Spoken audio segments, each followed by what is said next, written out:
podcasts. The Profile.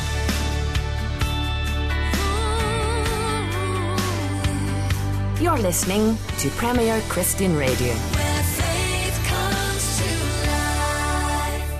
Good afternoon and welcome to this week's edition of The Profile. I'm Justin Brierley, your host for the first half of the programme, and in the second half of the show, Sam Hales will be taking the reins. Well, this is the programme brought to you in association with Premier Christianity magazine. I'm the senior editor, Sam Hales is the deputy editor.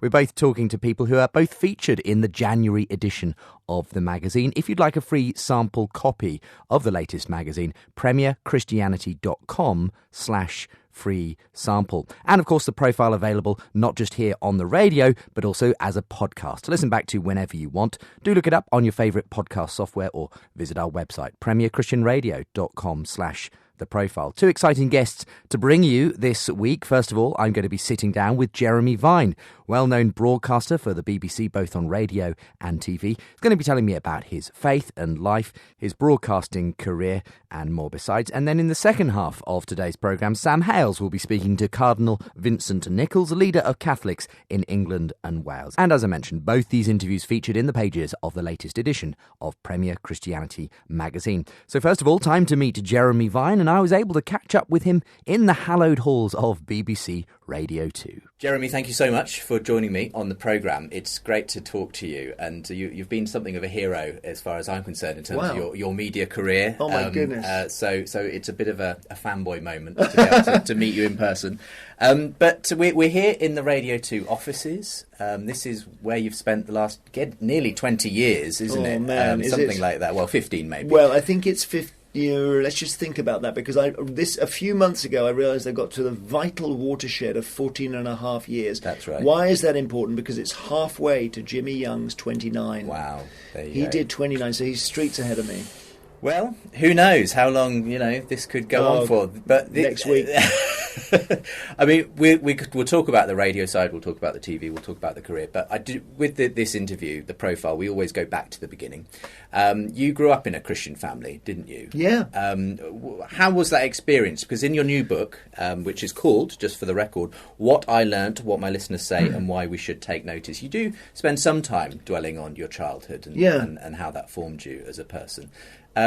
Tell us a bit about what it was like growing up in your family and the faith there. Yeah, my parents they're both still alive. My dad's a bit unwell at the moment, but they've got a very vivid faith. It's real. So the key thing I associate with them and their faith is kindness. I think they were probably, when I was growing up, they would have been quite, maybe a bit dogmatic in the sense that it was quite, it was a sort of, I'm sort of conscious my mum listens to your radio station all the time, so mum, if you're listening, forgive me for this, and you won't like this, but there's the church they go to is what you would call low church, Church of England. There's some tambourines, certainly people have put hands in the air, and it would have been called charismatic when that was trendy in the 70s.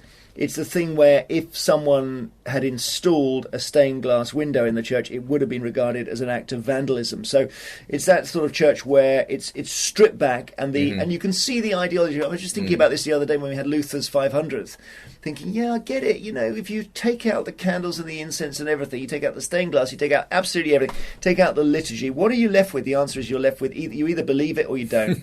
So you can't cling on to all the furniture. And that was my childhood. It was based around the church. We had to go every Sunday till I think I finally managed to break clear as I saw it then when I was 15, and the lot of very kind people in that community in Cheam, in Surrey. It was a church that, and it's part of the reason why it was very turbocharged, was that they knocked it down and rebuilt it. Or in fact, they built it in a field. So it was built by contributions by local people. It was then rebuilt in the late 80s or maybe the early 90s. And it was sort of £1 million great monster thing, with a big cross on the top. And I think when people actually pay their own money to build a church, they're very committed. And my parents are. And now they're much older, nearly 80. The community in that church is really important. I found myself, the problem I had as a child, to be honest with you, and again, if you're listening in the church, please don't take this too badly. Every sermon ended up with the threat of hell, and if you don't repent, you're going there, right? And I sort of heard that quite a lot. By the time I was 15, I reckon I'd heard that 2,500 times.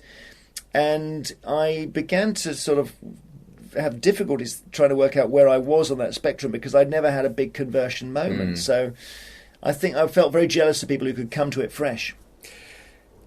Did you kind of manage to get through to your teens as a Christian, quote unquote, or was it something you basically left behind I'm afraid, in as much as I was a Christian, it was because I was scared of hell. Right. And I'm now slightly in my 50s now thinking I need to hear a bit more of hell. Because on Thought for the Day... No one ever talks about it anymore. No one has mentioned hell on Thought for the Day for years.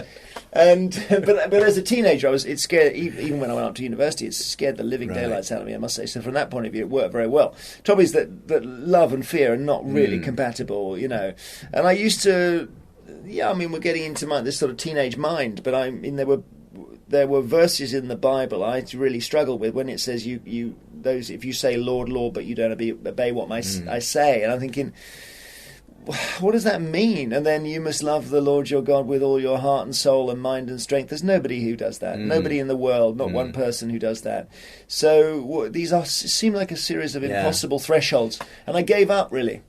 We'll come back to how you rediscovered, to some extent, your faith. Yeah, to a big extent, but it's also worth noting, of course, that you have a very famous brother, too.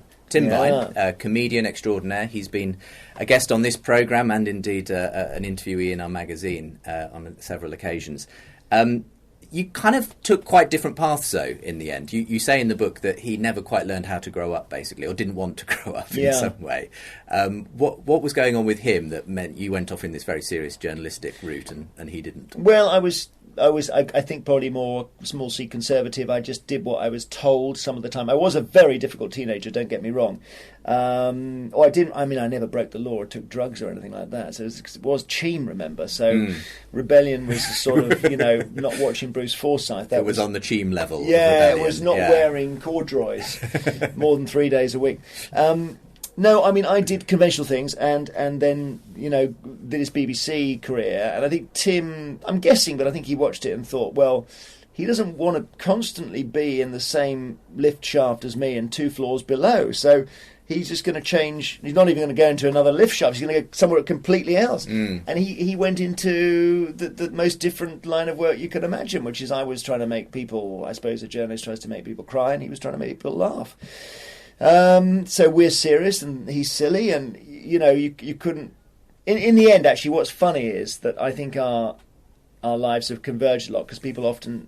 I mean, my show on Radio 2 is an entertainment show primarily, so I think we're in the same thing. Really. Did you get on as brothers growing up? Yeah, we did. We were a little bit competitive with each other. The thing about Tim, and this is not fully appreciated, is he's leaving aside his comedy.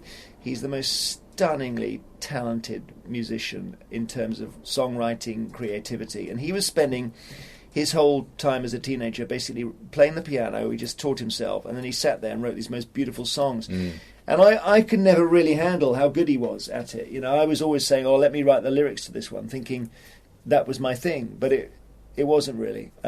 He was just amazing. Didn't you form a band at one time? Oh, yeah, we had a band. We had a punk band called the Flared Generation, which was basically the idea. But Cheam had a punk band, but it was such an unfashionable place with such an unfashionable punk band that they were wearing flared trousers when everyone else was, It was a somewhat ironic name. Yeah, it was. All we were doing was singing about university sweatshirts and flared trousers, and we were a ridiculous punk band. And we got actually, funnily enough, the first time I came into this building was as a teenager with Tim and another friend called Simon Williams to do an interview for Radio 1 about this new band in Cheam. Wow, well, you had a measure of success. Oh, yeah, we were on TV and stuff. I think you were in Smash Hits magazine. Smash Hits magazine. We were on sure Danny my Baker. sister had that in the 1980s. Yeah. Danny Baker interviewed us on the London 6 o'clock show on TV, which is something I never cease to remind him of. The madness, the sheer madness.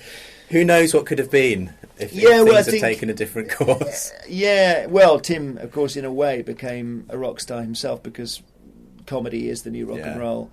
But we tried our very best to make it as pop stars. And we had several bands, actually. We were constantly... I played the drums, Tim played everything. And Yeah, it was good. It was fun. It was a lovely childhood in Cheam. We had it very settled around the church. And I do think, going back to the church, that the way that it inspired all of us, because my sister's an actress, is that we go there every Sunday and the whole room falls silent, so some bloke can get on stage and say something.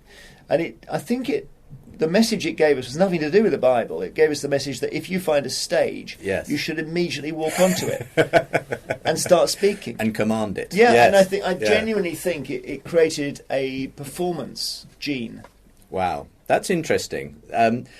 Just tell us briefly as well, there's a lovely section in the book where you talk about the treehouse your dad built for you and the way you would while away many days and nights there. Somehow this has almost become symbolic of the love that your parents had for you. What was it about this treehouse that particularly spoke to you in your childhood? Well, I was going through photos in my parents' house, and particularly with my father in mind, because my father's, coming... he's in a difficult phase of his life, let's just put it like that. And he's a lovely, lovely man, Guy Vine.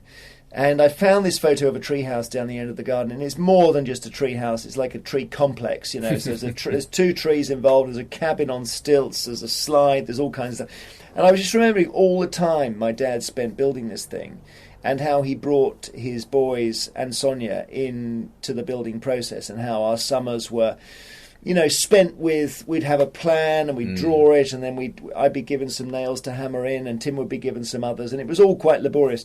And in the end, we had this treehouse. And when I saw this photo, I thought, and it was in an old house that we moved away from, again in Cheam. And I just thought the treehouse symbolises my father's love, because love is a function of time, and the treehouse took time. And I remember we're very near All Souls Church, which I used to go to a lot, and there was a guy there called John Stott, who's one of the greatest ever preachers, ever. And I remember, did a Christmas sermon once, and the church was so full they had to fill out the basement as well. And his message basically in the sermon was that the reason that Christ's life is so powerful is because it was a sign of God giving us his time. And one of the tragedies of parents now is that they give presents instead of themselves. And the treehouse to me meant that my father gave me time. And the second thing is that it also was, this is very interesting, was analog. So if you touch it, you get a splinter.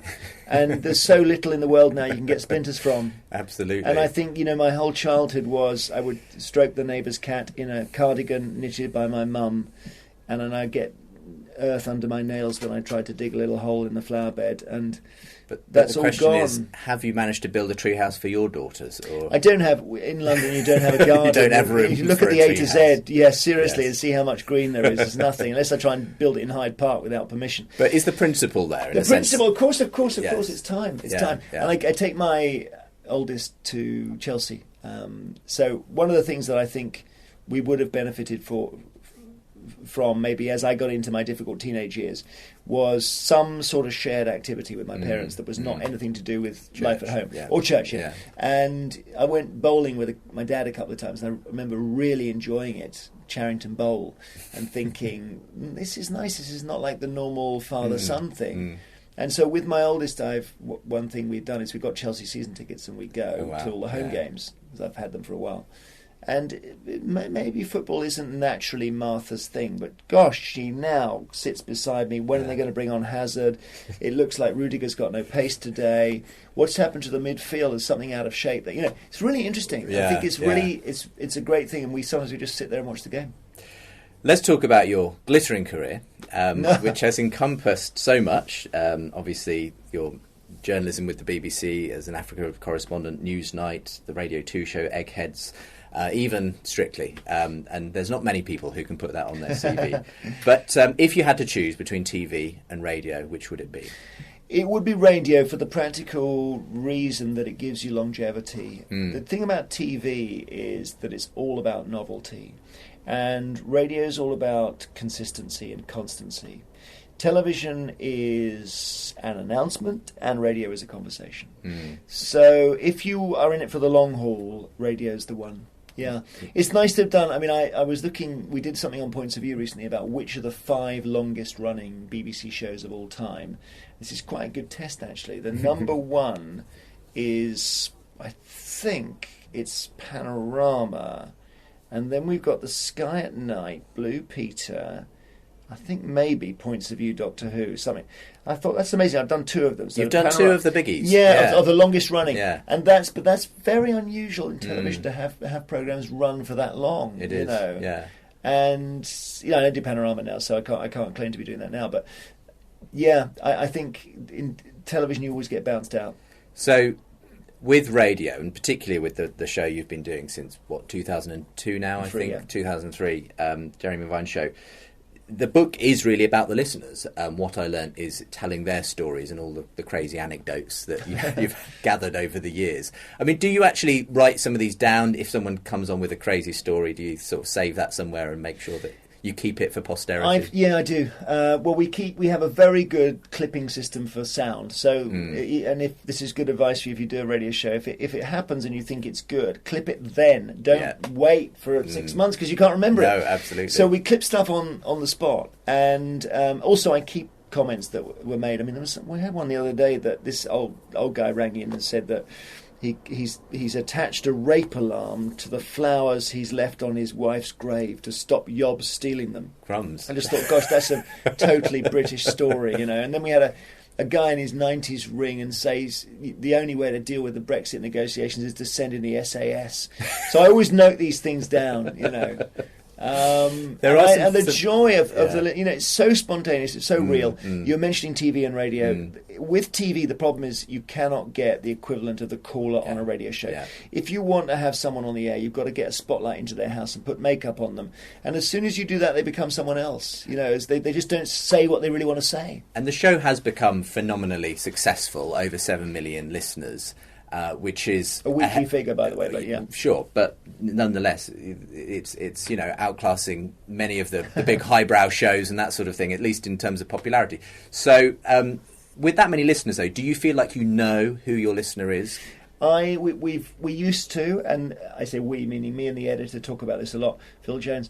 And we decided we mustn't ever think that now because they keep surprising us. Yes. There'll be stuff that they say and do that we're not ready for. So you mentioned, or we were talking earlier about lollipop ladies, which came up on the show. Now, you would not think that anyone could object to lollipop ladies, but it turns out, as far as we someone can tell, out there, well, more than that. I mean, most of the callers were furious about lollipop ladies because they think that they're holding up traffic. And I thought, gosh, okay, I need to be careful where I make assumptions that everyone thinks lollipop ladies are a good thing. They don't. We had a thing where, I think this was some years ago, a guy did some pharmaceutical experiment that went wrong and it swelled up, and I think he might even have died, actually. It's called the Elephant Man. And the main source of comment was people saying, can you tell me how we do these tests because we want to earn some money doing them. So I just think never second guess them. And in my experience, because I spent a few years in my early years doing broadcasting on a breakfast show, finding the thing that was going to make people call in, and frequently is the most mundane, sort of everyday, down-to-earth thing. It's not the big political issues necessarily. It's the thing that they confront on their doorstep and that winds them up. So with us, if we say, should Tony Blair not ever speak in public again, you get a massive response. Everyone seems to say yes, for whatever reason. Anything to do with cycling? Right. Massive. Which, of course, you have your own personal experience of. I cycle only I'm trying not to be obese at the age of 82, but apparently that's not a good enough reason because I have to constantly justify my presence in the first 2.5 feet of the road. And even now I say that to you, some of your listeners will already be throwing their radios out the window. So I never mention I'm a cyclist. Angling, for some reason, angling. I don't know why. Right, okay. We had a story once where an angler said he was at a riverbank, and a cyclist cycled behind him and broke all his rods. And I thought, oh God, this is now the Third World War. We've got both stories coming together. It's like when we had the woman who was stopped from breastfeeding on a speed awareness course. Again, that's two classic themes.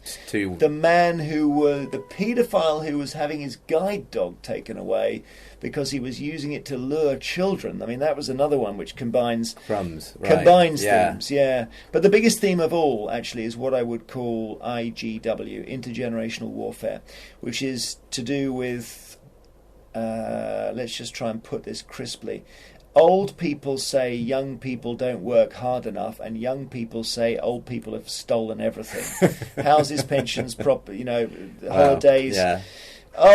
Destroy the NHS and the planet on the way out. And it's really, and I'm not taking a side here, but it really is insoluble. 25-year-olds can't buy a house, and 75-year-olds say that's because they're not working hard enough. And the big lesson you seem to draw out, in fact, you devote a special bolded page-only paragraph to it in the book, is that we're now living in an age where people don't seem to trust the experts anymore. And what you've found out through your listeners is that personal experience is where it's at. And maybe slightly it might go some way to explaining why the most unusual things have happened politically in the last couple of years, Trump, Brexit and so on. I started writing the book in 2015 because I was wondering how many calls I'd taken, and I did this little calculation and I worked out it was just about to be 25,000. So I thought there must be something to take away from this.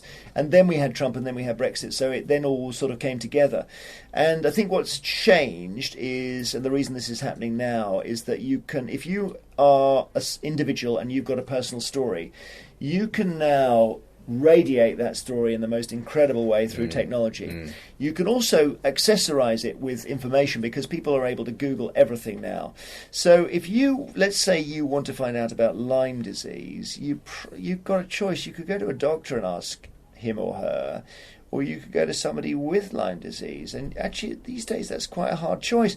We had in this very office, I was talking to my editor a few days ago, and he said we're doing an item on psychopathy.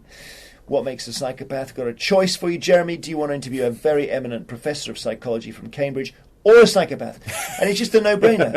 Of course I'm going to say I'll interview a psychopath. Right, sure. And yeah, it's a massive thing. And the one page, I just write one paragraph and give it one page because it's so important, is that we used to be in the age of astronomers, which is that we ask experts to describe the world from a distance.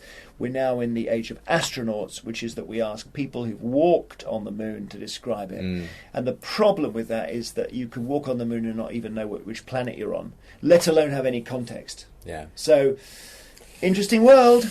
It is. Going alongside this, of course, has been your own faith journey, and we started at the beginning of the interview, and you'd sort of found certain aspects of Christianity, especially the Christianity you were presented with as a young man, confusing. You weren't sure about the way. Well, anything too clear. Maybe too black and white in that sense. But you walked away from it for a while, you say, and I think you say it was really only in your 40s that you really feel like you came back. I think there was a sort of moment in your early 20s when you thought you had some sort of experience, but then, again, sort of things drifted. What was it that means that today you feel like you can say to someone if they ask you, yes, I'm a Christian? I think you've got to have a combination of subjective and objective truth. I think you've got to be at least halfway convinced that some of what the Bible says is true. I mean, the New Testament story is quite fundamental. It's a bit difficult to sort of do any of it without believing that there was a resurrection, for example. And then there's got to be, I think, a sort of consolation, I think I would describe it as a sort of subjective, and this is the least provable thing I'll ever say as a journalist, but some sort of sense that you're loved by God, or that your life has meaning, or that Christ is real. But that doesn't... I don't think that's something that's very possible to communicate. I think the problem with when I was growing up in the church that I was in was that it was very much down to feelings instead of facts. And that I've been to other churches where a lot of it's down to doctrine and teaching and learning. And in the end, I think it's some sort of combination. It's some sort of happy medium. Well, yeah, it is. And I think throw in a lot of doubt and a lot of uncertainty, that all helps as well. And just don't be too gimlet-eyed. Because people who seem to know everything are scary. You say that's the main thing you say, really, in the segment you do devote to this in the book, that what you've learned is that faith and doubt are not in any way enemies. They're, in fact, very much part and parcel of the same thing. I do like a lot of faith, and I quite like a bit of doubt. Sounds like a recipe, but I suppose I people who are listening to the radio think, oh, I'm not there because I can't quite believe. I think, no, you're there. The fact that you're even having that thought, and I'd be the worst evangelical ever. I just would, because I'd constantly be saying, God, well, I don't know if it's true either. Gosh, that's both of us then. I would be completely unable to do that thing of, it is definitely true and here's why. There was somebody saying, that. Oh, I think it was C.S. Lewis saying, "Is he?" The famous Christ thing? Is he a lunatic or is he a liar? Liar, lunatic, or Lord? Okay, yeah. Well, yeah, fine. So he's not a lunatic. We rolled that out. He's not a liar. So I saw the logic is there's about 10 things he could be. Sure. It's not just those three. You're driving me towards this conclusion with this very flawed logic. There's been a problem, I think, with evangelicals for a long time, which they just think it's so bleeding obvious. It's not. It's very, very unobvious. Yeah. And in that also, sense, I think as well, I would say that although it's very untrendy to say this for evangelicals, it's you've got to look at a little bit of the person's behaviour. I mean, if somebody is a complete tosser, they're probably not very Christian. Yes. I mean, are you thinking of the way that some evangelicals have got, well, a lot of evangelicals have got behind people like Donald Trump in the USA and that kind of thing? I haven't even gone that far. I just think it's better to be kind than to be right a lot of times in life. And there's a bit too much preoccupation with being right. I tell you who I really admire hugely is Justin Welby, the Archbishop of Canterbury. He asked me if I'd come down to Worcester and interview him for an event, and to my surprise, good old Bishop of Worcester, John Inge, I think his name is, lovely man, had organised this incredible crowd of about 2,000 or 3,000 people. It was amazing. And we spoke for an hour and a half, and Justin, the Archbishop, was so frank about his life, his doubts, the complexities. As you know, he's lost a child when he was younger in a car accident, of all things, and I think that stayed with him. And he just came totally three-dimensional, and I thought, this is the kind of Christian I want to be. It's somebody, he's not, you can't really label what he is. It sounds like he had quite a large influence on you in that sense. He did well. Meeting him in that session, I thought this is one of the most powerful spiritual occasions I've been to. He'd be horrified if he heard me say that, because I was supposed to be interviewing him. But we sort of took his faith and we looked at it from all angles, upwards, downwards and sideways, in front of 3,000 people. They then asked questions, and when it was a difficult question, he sounded uncertain. Now, the opposite of that, which is that when it's a difficult question you sound completely certain, is really terrifying. And I just think I really like him. I really admire him. I think he's a great guy.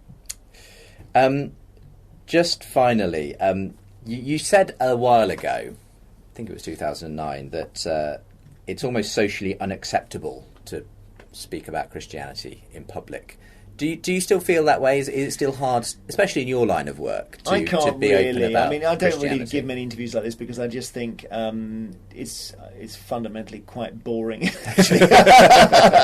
hear about what's going on. It's like people describing their illnesses, talk about somebody's faith. But obviously as a journalist, I can't. It's like I can't go on the air and say I think there should be cycle routes in half of London, although I do, because it will just wind up motorists, and it's the same way that if I go on and I say I think Jesus Christ is alive today or something, it'll just wind up all the atheists.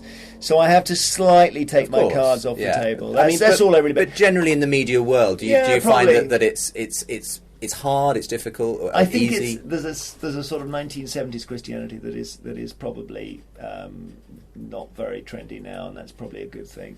No, I think we are actually, in a funny way, I think this new digital world is tailor-made for modern Christians because it's shaped around the individual. So even when you turn on your BBC iPlayer, it will be recommending programs it knows you will like.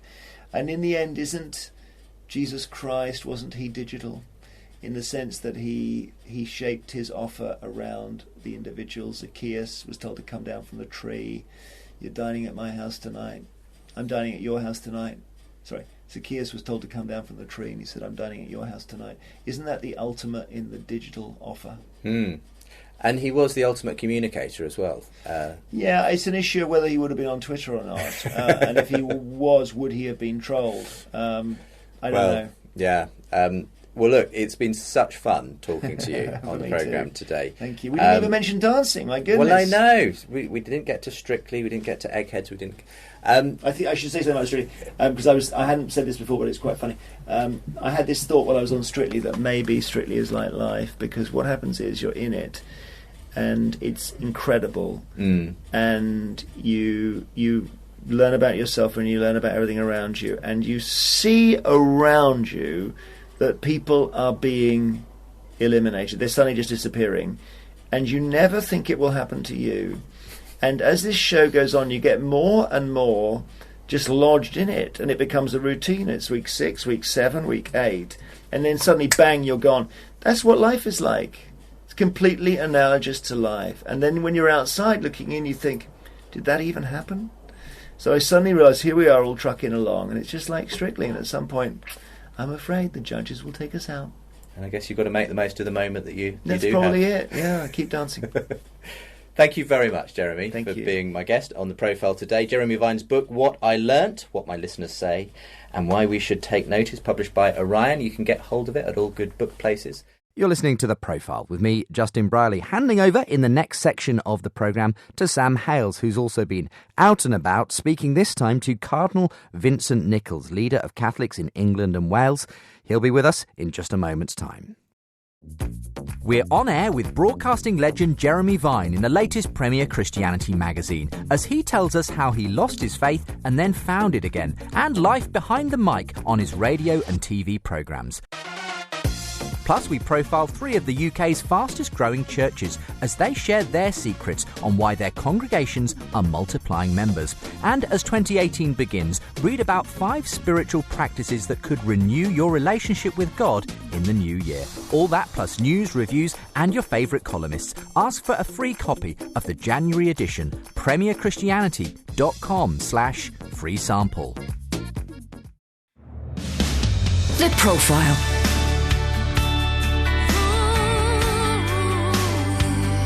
You're listening to Premier Christian Radio. Where faith comes to life. Hello and welcome to The Profile here on Premier Christian Radio with me, Sam Hales. This show is brought to you in association with the magazine that I helped put together. It's Premier Christianity magazine. If you would like a free sample copy of the latest issue, why not head to our website, premierchristianity.com/free sample. We'll be delighted to send you a free copy. But today on the show, I'm speaking to Cardinal Vincent Nichols. He's the leader of Catholics in England and Wales. And for today's show, producer Chris and I took a trip to Westminster and recorded this interview, which you're about to hear, in the Cardinal's office. So let's listen in to what happened. Cardinal Vincent Nichols, thank you for joining us on The Profile. My pleasure. We always like to start on the show asking about a person's early life. So I wondered if you wanted to share some stories from life growing up in Liverpool. Well, I was born into a family which grew to have mother and father and 3 boys. I'm the middle of the 3. And our life was, I have to say, stable, happy, not particularly well off. Holidays were very local. Our means of transport were bikes. Schools we went to were nearby. And so, in a way, it was quite probably a typical small family life in the 40s, 50s and the 60s in the north side of Liverpool in Crosby. We were very much part of the Catholic community. So all my early memories of faith are rooted at home and in the local Catholic parish of St. Peter and Paul's in Crosby. So in a way, that was the whole environment in which I grew. We lived in a road that was a bit of a cul-de-sac, and opposite the house was a school playing field on which we trespassed constantly and played football, played cricket, with all the lads in the street. And there were probably about 15 boys living in the street. So we got to know each other extremely well. There were, I think, one other Catholic family. So we just mixed. We were lads together. Occasionally we talked about why we were going to this church and most of the others weren't going to any. But it was just normal living, really, in which there was great fun, a very clear structure of what we did each day. And I had, I think, a childhood and a family life that has given me a fundamental stability. You mentioned that you'd have to sometimes explain why you were going to church. How did you explain that as a teenager, perhaps to your friends who didn't understand? Why would you go to church? Why would you follow God? What was the kind of early experience of faith for you? I think probably the explanations were pretty short. It was probably like, that's what Catholics do. It wasn't very exploratory or profound. But I suppose the second part of your question, what were my early experiences of faith, is more complex, is more searching. And when I look back now, I think the foundations for me would have these elements in them. We prayed as a family, and in that sense, a pattern of prayer was the foundation. I vividly remember, for example, that every time we were about to go to sleep, every night, my mother or father would come into the bedroom that I shared with my brother, my younger brother, and they would kiss us goodnight, and they would make the sign of the cross on our forehead. They would give us a parent's blessing. So each day ended in that wraparound with God, as it were. And so the reality of God's love was inseparable from the reality of my parents' love, and expressed as a family in prayer. And then there was the church bit as well, going to Mass on a Sunday, and we would assist at the altar. We were altar boys. Now, that might sound very pious, but actually that was probably some of the less pious bits, because it was a job, and we wanted to do the job well. And it was a job that was done with fun, actually. There were 2 younger priests in the parish, and they just had great fun. So there was a lot of teasing, there was a lot of knowing, if you like, that the foundations of faith were so clear and so firm that on the expressions of it, you could mingle a bit of fun in with it. And there was nothing disrespectful. There was nothing that trivialized that faith. In fact, it humanized it a lot. So I've never felt a dichotomy, as it were, between the richness and the fun of life and my faith. They've always kind of gone together. But prayer and community and that sense of human richness, I think, are probably my first experiences of faith. Do you ever wonder how your life would be different if you didn't have a Catholic upbringing and if you hadn't followed the faith all the way through to where you are now? That's quite hard. It's like asking me to undo myself and wrap myself up in another skin. It's become such a huge part of your life, I suppose, both in terms of what you do day to day and who you are as a person. I'm like a stick of rock with Blackpool going all the way through it, I'm afraid. I would like to think that had I not been brought up in this way, I would have come by some other route to the same faith, because it is such a treasure and it is such a gift. And I would find it hard to think of life as anything other than a rather disconnected series of a search for pleasure and entertainment and achievement, if it wasn't for a faith that kind of holds it all together and gives it an underlying sense and purpose. So, no, I really would hope that I would have found my way here by some other route. This is a big question, but when you look at the Catholic Church in England and Wales, what is your feeling? What is your vision? How would you describe the moment of time that we're in and your hopes and your prayers for the future of the Catholic Church in this area? There's no time that is perfect, and this time certainly isn't perfect. But it is the time we're given. And in my experience now of 60, 65 years of consciously living as a Catholic, I see strengths, and some of the strengths I see that that the Catholic Church is strongly committed to the common good, to the good of everybody. I think when I was growing up, it was a more self-contained community. It was only slowly coming out of centuries of initially persecution and then strong discrimination. So we kind of protected ourselves. But now I think there's a genuine sense that people of the Catholic faith serve in this community at every corner and at every level. And we have, I think, a much stronger notion that the fundamental vision of what it is to be human that is given to us in faith makes us well placed to make a good contribution to society today.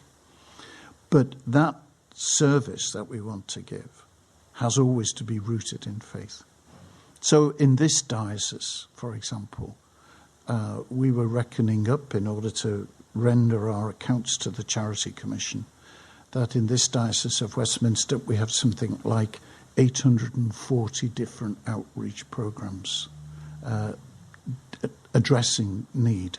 But what's most important, and what I'm particularly committed to, is that those things are rooted in faith and expressive of faith, because that's what gives them not just their distinctive characteristic, but their more profound quality.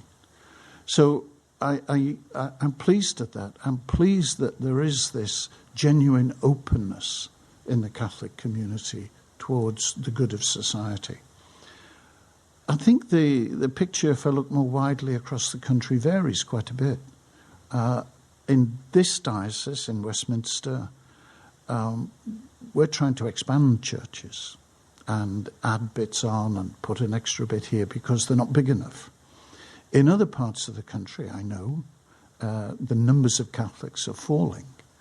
That's partly because people move away. For example, 2 weeks ago I was in the southwest. And in the southwest of England, in the counties of Dorset and Devon and Cornwall, I think Catholics are 1% of the population. Practicing Catholics are 1%. So that's a very different situation than it is here.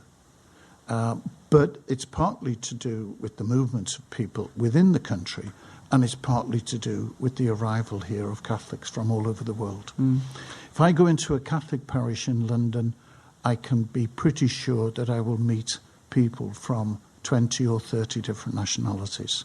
So a Catholic community looks like the street. If you walk around the streets of London, there are people from all over the world. That's what a Catholic parish looks like. I wanted to move internationally as well and talk about Pope Francis, because many people have commented that this is a Pope who is very widely loved, respected, not just by Catholics, but by many outside of the Catholic Church. Does that translate to your ministry? And when you meet people, whether they be Catholic or not, is there a sense of perhaps renewed warmth towards the Catholic Church because so many people see Pope Francis as a figure who they look up to and really respect in a very deep way? I think you're absolutely right. He is remarkable, and he has mastered or uses very well all the modern means of communication to get an essential message vividly portrayed and understood. And he's done that from the very beginning of his ministry in Rome, but he also did it earlier, I think, in his ministry in Buenos Aires. So it's not only that he's good at that, but also he's unwaveringly clear about what his priorities are. And I learned recently, for example, of his visit to Myanmar and Bangladesh, that all those who worked closely with him were nervous and anxious. He was not. He was not. He saw this as central to his ministry, to go to places where a pope has never been, to go to stand alongside the best efforts of those nations, but also to stand for values that were challenging. And obviously he faced great challenges in that journey, but he's excellent. And on the whole, the Holy See, the Vatican, is excellent knowing how to judge when to push, when to respect, when to push again, and when, in that sense, to be prophetic about what is essential for good community, for good humanity. So he is remarkable. And I do find around London that people often ask me about Pope Francis, associate me with Pope Francis, and in a way have a fresh regard for the Catholic Church, not minimising our problems or not minimising the difficulties that many people see in the projects of faith in our world, but nevertheless seeing something which declares that at our heart, our commitment to humanity is a reflection of God's commitment to humanity. And talking of that community aspect of us living out our faith, that brings us quite nicely to your book. It's called Hope in Action, published by SPCK, Reaching Out to a World in Need. And you really cover a very broad range of subjects where you feel like Christians and the church should be reaching out and being involved in society and offering that kind of hope. What was it that made you sit down and write a book on this particular subject? Well, I once heard somebody explain what he saw to be the difference between our everyday use of the word hope and the Christian virtue of hope. And I found his comment very provocative. And in a way it lies at the heart of this. Because he said, in a slightly exaggerated way, that the everyday understanding of hope is that I've got such a solid present. You know, I might have paid the mortgage, or I can afford it. I've got a job. I can see where I'm going. Maybe I've got a family. We're okay. And therefore, I can face an uncertain future from a very certain present. And he said that's the normal everyday meaning of hope. He said Christian hope is different. Christian hope says, I can live this uncertain present in the sure knowledge of a certain future. So hope for the Christian is a summons from God, if you like, to live through this time knowing that there is a solid future, certainly in eternity, and an aim that we have which reflects that gift of heaven to try and create here. So we have a lovely phrase in our Advent prayers that this is that faith gives us the dare to hope. So hope is an act of faith, but hope is something that stirs us up in us the desire to do something. I say in the book, hope, this kind of hope, is what gets me out of bed in the morning. And if I don't have that hope, I kind of reach for the duvet and want to just turn over. And that hope, though, is outworked in some fairly significant ways in the book. I think one chapter in particular, which is entitled Ending Human Trafficking and Slavery. I mean, the first question for a lot of people is that really possible? Is it really possible that we can live in a world where human trafficking doesn't exist, given how widespread we know it is, given how often complicated such a huge issue is? And yes, there are many Christians and many charities working against it, but a world without human trafficking and slavery, is that really possible? Well, I believe in Jesus. I believe in his victory over sin and death. I know that human trafficking is a great evil. It's a sin. And I believe that working with him and in the power of his grace, this is our project. And it won't be conquered because of me. It won't be conquered because of all of these things. But we work and proclaim that possible conversion of heart that turns us away from every sin. And this is an evil that really does affect the body of humanity, and therefore is a deep wound in the body of humanity, and in the eyes of faith, therefore, in the body of Christ. So that's my motivation. That's my hope. Now, you could say, how's this effort working out in practice? Well, I don't think we're making much of an impact on the overarching picture, But I do know that in the last 3 years, public consciousness about human trafficking has changed dramatically. And I do know that there are, in this country at least, an increasing number of people being rescued from modern-day slavery. But I also know, if you like, that the supply chain of victims is huge. If you think there are, 42 billion people misplaced in the world. So they're all vulnerable. They're not necessarily going to be trafficked, but they are there. And human traffickers are relentless. And we know that as we tackle one place like Edo State in Nigeria, which has been a huge source of recruiting or of capturing of modern-day slaves, they move somewhere else. And as I say, these huge movement of displaced people is the supply chain of victims. And so when you look at it in that sense, world poverty, the outbreak of violence, all of those things that create homelessness and displaced people, they're all part of the picture. And so they really are. This is a huge challenge, but we must not lose heart.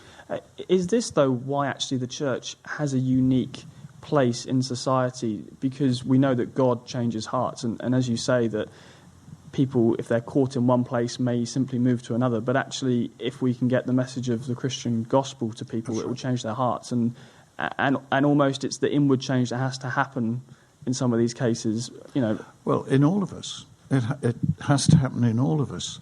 And I think the Catholic Church in particular has an important role to play, because probably more than any other Christian church, it has a kind of worldwide structure. It has a network. I remember the Metropolitan Police Commissioner was asked a few years ago by a rather cynical journalist, why on earth are the police working with the Catholic Church? And his answer was interesting. He said, look, human trafficking is a global evil network. The Catholic Church is a global network for good. If I can get these two confronting each other, then we have a huge ally in this work against this terrible crime. As I say, the book covers many topics like this, very serious topics where you want to see Christians, hope in action is the title of the book, and that's what you want to see us do, put our hope into action. There is one chapter, though, that I wondered if it was difficult to even contemplate writing this chapter, and that was on sexual abuse, given how the Catholic Church is still perceived by many people in this country and some of the scandals that have happened. Was it difficult to sit down and try and write a few pages on that topic to even address it? Well, 15 years ago it would have been very difficult. But over these last 15 years, the Catholic Church has worked very hard, not just to put in place, the procedures and the protective measures that we should do, but much more importantly, and this is very difficult, to really understand the experience of being a victim. That's the most difficult thing and the most important thing.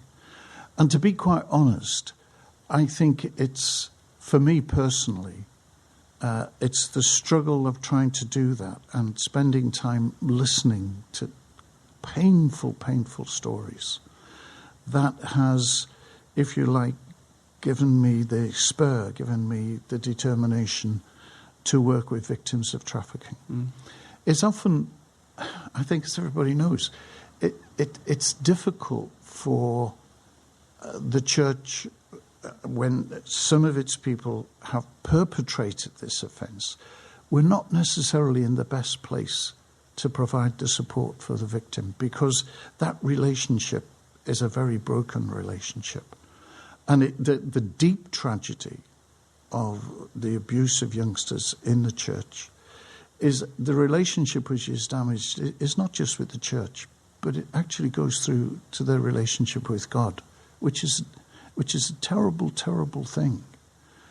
So it's partly because we are struggling with that, and we have struggled with that for many years now, that I think I find personally, a great desire to see in another group of victims a very important response that I must make.